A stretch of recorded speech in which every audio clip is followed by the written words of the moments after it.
안녕하세요. 하루 필수 말씀 충전 하필 큐티 조종환입니다. 오늘 함께 나눌 하나님 말씀은 예레미야 17장 1절에서 18절까지 말씀입니다. 유다의 죄는 그들의 마음판에 철필로 기록되어 있고 금강석 촉으로 새겨져 있다. 그들의 제단 뿔 위에도 그 죄가 새겨져 있다.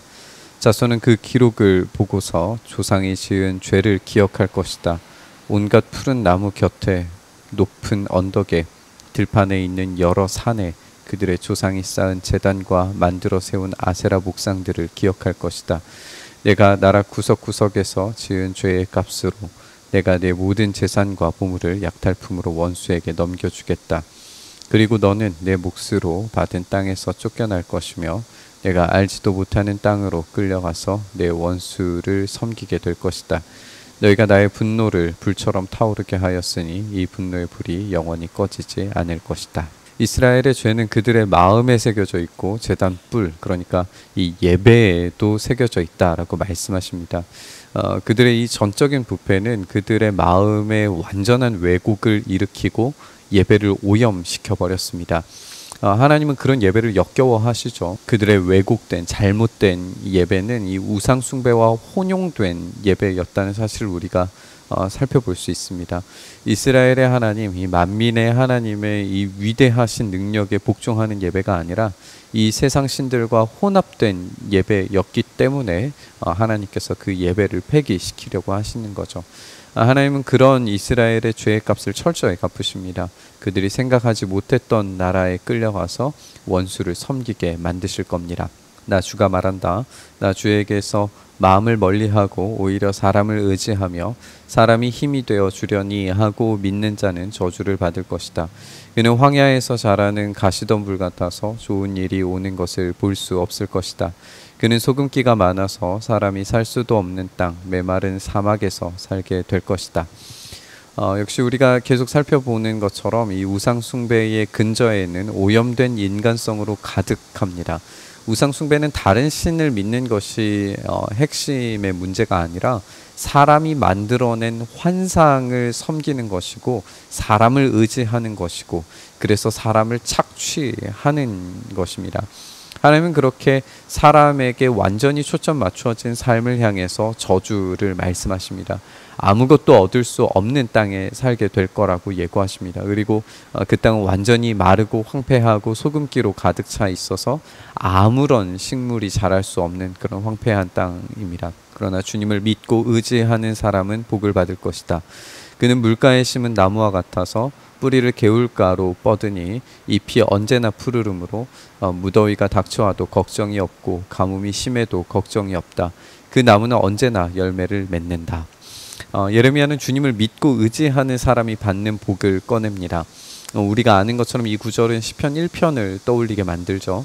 그들이 참되게 돌아가야 할 곳이 어디인지를 분명하게 하는 겁니다. 이들은 하나님께 돌아가야 하고 말씀에 순종해야 됩니다. 그렇게 사람이 아니라 하나님만을 전적으로 의존하는 자들은 물가에 심은 나무처럼 될 겁니다. 우리가 함께 살펴보고 오는 것처럼 하나님은 열매 맺지 못하고 완전히 말라버린 가지들을 뽑고 허물고 파괴시키실 겁니다. 그러나 동시에 새롭게 심으시는 일을 하십니다. 이 새로운 나무는 영원한 생명수이신 우리 주님께 뿌리 박은 나무가 될 겁니다. 만물보다 더 거짓되고 아주 썩은 것은 사람의 마음이니 누가 그 속을 알 수 있습니까? 각 사람의 마음을 살피고 심장을 감찰하며 각 사람의 행실과 행동에 따라 보상하는 이는 바로 나 주다. 불의로 재산을 모은 사람은 자기가 낳지 않은 알을 품는 자고새와 같아서 인생의 한창 때에 그 재산을 잃을 것이며 말년에는 어리석은 사람의 신세가 될 것이다. 예레미야는 과연 주님을 참되게 의지하고 생명의 근원 되신 분께 뿌리를 내릴 사람이 누구인가 질문합니다. 예레미야의 생각에 의인은 아주 없어 보입니다. 만물보다 가장 썩은 것이 사람의 마음이라고 그렇게 표현하고 있죠. 하나님은 사람의 마음을 살피시고 심장을 감찰하시고 사람의 행실과 행동에 따라서 보상하신다 이렇게 말씀하십니다. 겉으로 만들어진 경건은 하나님께 역겨운 것일 뿐인 거죠. 또 하나의 경건이 이제 뒤에 붙게 되는데 불의로 재산을 모으는 자들에 대한 경고입니다. 우리는 우상 숭배의 결과가 이 탐욕스럽고 착취하는 불법의 인간들이 차고 넘치는 것으로 살펴봤어요. 우리가 내일 본문에서도 살펴보게 될 텐데 하나님께서 안식일에 어떤 일도 금지하시는 것을 아무 일도 하지 말아라 라고 하기보다는 이 우상 숭배의 결과로서 우상 숭배의 행위뿐만 아니라 이 행위의 결과로서 탐욕스럽게 착취하고 노동에 완전히 쩔어 있는 그런 행위들을 금지시키시는 것으로 우리가 생각해야 됩니다. 이렇게 불의로 하나님께서 명령하시지 않은 것으로 모은 재산은 마치 자기의 알도 아닌데 품고 부화시키는 자고새 같이 될 것이다 라고 표현되면서 그 재산을 잃어버리게 될 것이다 라고 그렇게 경고하십니다. 우리의 성전은 영광스러운 보좌와 같다. 처음부터 높은 산 위에 자리를 잡았다. 주님, 이스라엘의 희망은 주님이십니다. 주님을 버리는 사람마다 수치를 당하고 주님에게서 떠나간 사람마다 생수의 근원이신 주님을 버리고 떠나간 것이므로 그들은 땅바닥에 쓴 이름처럼 지워지고 맙니다. 예레미야는 높은 곳에 있는 성전 영광스러운 보좌를 바라봅니다. 그곳에 계셔야 할 주님은 희망이시고 생수의 근원이십니다. 그런데 이스라엘은 철저히 하나님을 버리고 떠나가 버렸어요. 그들은 이 헛된 이름처럼 사라질 존재가 되고 말았습니다. 예레미야는 그 떠난 자들에게 다시금 하나님께 관심을 돌리라고 촉구하는 것 같습니다. 그래서 높은 성전을 바라보라고 이야기하는 거죠. 주님, 저를 고쳐주십시오. 그러면 제가 나을 것입니다. 저를 살려주십시오. 그러면 제가 살아날 것입니다. 주님은 제가 찬양할 분이십니다. 백성이 저에게 빈정거리는 말을 들어보십시오. 주님께서는 말씀으로만 위협하시지 별것 아니지 않느냐, 어디 위협한 대로 되게 해보시지 합니다. 이 예레미야가 하나님께 관심을 돌리라고 말하면 말할수록 이스라엘의 이 뻔뻔함은 정말 극에 다다릅니다. 이스라엘은 말씀만 위협적으로 하시지 그런 재앙은 하나님께서 안 주실 거라고 그렇게 확신하고 있습니다. 이 가증스러운 인식은 그들이 얼마나 심각한 부패에 놓여져 있는지를 보여주는 예시입니다. 그들은 하나님의 살아계심도 우주를 다스리시는 주인이시라는 사실도 그리고 어떤 경외심과 경건도 없습니다. 그럼에도 불구하고 드려지는 예배를 하나님께서 얼마나 가증스럽게 여기실까요? 그러나 저는 목자가 되지 않으려고 도망을 가거나 주님 섬기기를 피하려고 하지도 않았습니다. 재앙의 날을 오게 해달라고 간구하지도 않았습니다. 주님께서 보시는 앞에서 제가 아뢰었으므로 주님께서는 제가 무엇을 아뢰었는지를 알고 계십니다. 저를 무섭게 하지 마십시오. 주님은 재앙의 날에 저의 피난처이십니다. 저를 박해하는 사람들이 수치를 당하게 하시고 제가 수치를 당하지는 않게 하여 주십시오. 그들이 무서워 당황하게 하시고 제가 무서워 당황하지 않게 하여 주십시오. 이제는 그들에게 재앙의 날이 오게 하시며 갑절의 형벌로 그들을 멸망시켜 주십시오. 분명히 예레미야를 부르신 것은 하나님이시고 하나님께서 그 입에 말을 넣어주시겠다라고 하셨기 때문에 이 예레미야는 순종한 것뿐이었어요. 그렇기 때문에 이 예레미야의 원수들이 무섭게 비난하는 말들, 심지어는 이 아나도 사람들이 예레미야를 죽이겠다라고 위협했을 때의 그 위협과 협박들은 하나님께서 책임지셔야 할 일이라고 그렇게 호소하고 있습니다. 이스라엘은 하나님을 결코 살아계신 분으로 인식하지 않고 있습니다.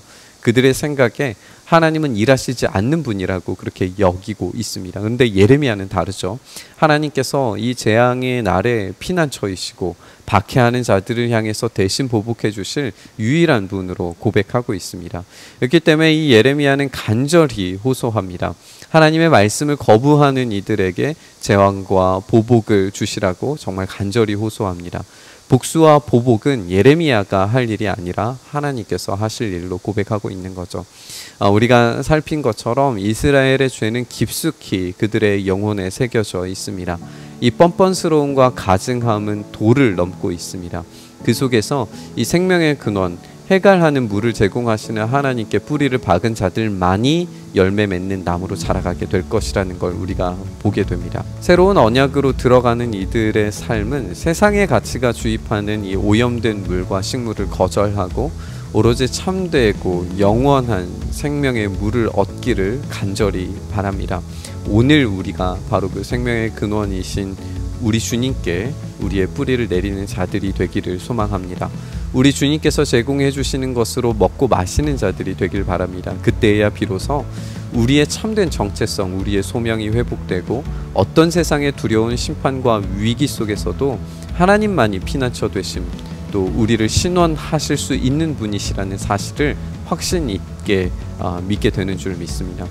생명의 근원 되신 주님께 뿌리 내리길 구하면서 우리 묵상의 자리로 나아가시죠. 주님, 그렇게 우리의 마음속에, 우리의 심령 속에 죄악된 것으로 가득 차 있는 우리를 불쌍히 여겨주시고 오로지 주님께서만 우리의 참된 위로이시며 오직 주님께서만 우리의 참된 능력이 되어주셔서 우리의 생명의 근원 되신 분께 우리의 뿌리를 내릴 때에 우리의 모든 문제들, 우리의 모든 두려운 것들이 사라지고 오로지 주님께서 책임져 주시는 은혜를 경험하게 될 줄 믿고 의지하오니, 주여 지금 우리에게 오셔서 우리를 붙들어 주셔서 또 우리에게 공급하시는 그 참된 생명수를, 참된 양식을 우리가 얻을 수 있도록 오늘도 우리에게 놀라운 은혜 베풀어 주시옵소서. 이렇게 일하여 주시길 간절히 바라고 소망하며 우리 주님 예수님 이름으로 기도드리옵나이다. 아멘.